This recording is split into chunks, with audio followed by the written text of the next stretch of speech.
My name is Mark Bailey. I am the chairman and founder of the Marley Association and the U.S.-China Green Tech Summit Series. We founded the Marley Association, a nonprofit, to create a sustainable conversation at the highest level between U.S. and China around green tech. Hi, my name is Yimei Wang. I'm from Trina Solar. When we talk about organization-wise, we're all working toward one thing, and that is to make energy much more affordable and much cleaner. I'm Blake Simmons. I'm with Sandia National Laboratories and Lawrence Berkeley National Laboratory. In 2008, there was about $155 billion spent worldwide on renewable energy, a lot of that around electricity and biofuel production. In the first quarter of FY09, it's dropped 52% to about $13.3 billion worldwide.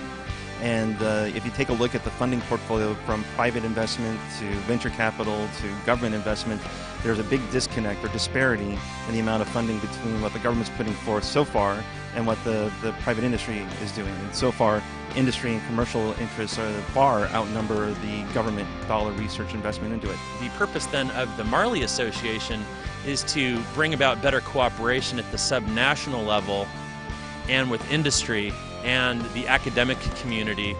I'm Dan Kamen, and I'm a professor at the University of California, Berkeley, where I direct the Renewable and Appropriate Energy Laboratory and also the Transportation Sustainability Research Center. So one of the exciting things, we're seeing a whole range of companies now stepping in.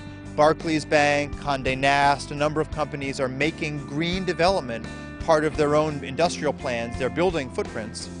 We're in one of those buildings today, but more broadly, we're starting to see companies developing sustainability, clean energy officers and offices, and that's exactly the kind of partnership that governments have to sustain these efforts. So the private sector does, in the end, play the most vital role. We need now to see the partnership between some aggressive administrations and the companies really moving this forward so that we don't regress if in a few years the excitement over clean energy begins to fade, which we hope it won't, but in the past has taken place. Our event tonight is really to seed interest in the Marley Association. It is a benefit for the Marley Association.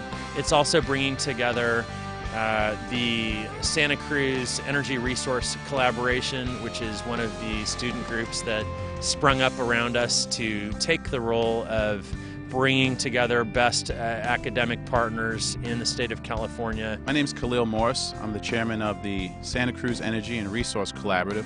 The story goes that representatives from the governor's office in the state of New York recognized that they had an underwhelming footprint in China and approached Mark Bailey after attending several green tech summits and conferences that were happening in China last year, decided that the one that we threw was the best and asked him to produce it again with a focus on, stimulating the New York economy and stimulating collaboration between New York businesses and China businesses in the area of green technology and renewable energy.